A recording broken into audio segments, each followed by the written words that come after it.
ka na naman, hindi ka na nga nakakain. Okay lang yan, paminsan lang naman eh.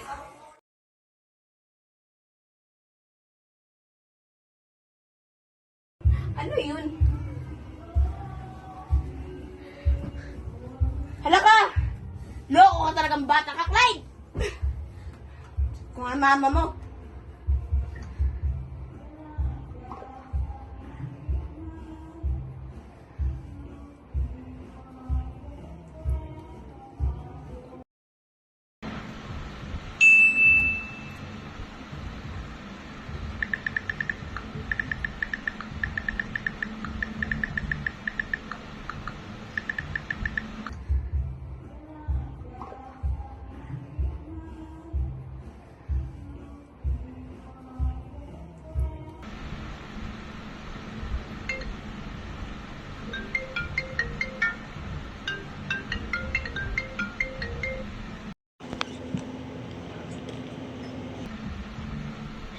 Clyde, ano yung nakita ng papa mo sa loob ng kwarto mo ng mga bote na soft drinks? Di ba sabi ko sa'yo, huwag ka na iinom dahil nakakasira ito sa kidney mo?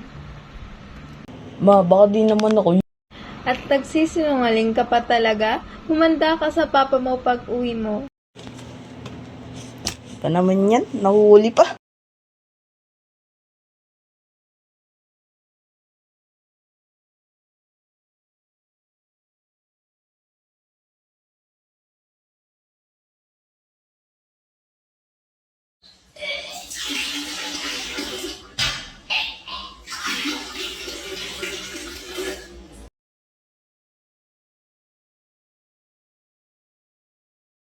Ano ba sakit ng anak ko? Ano ba naging problema sa kidney niya?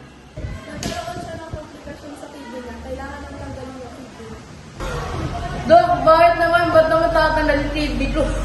Eh kasi maaari itong maka-apekto sa katawan mo at pwede mo itong ikamatay.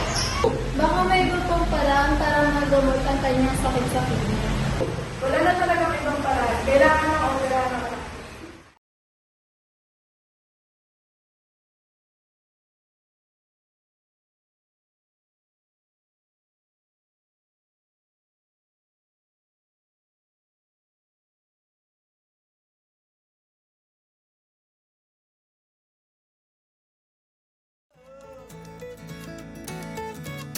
oh, oh, oh, oh.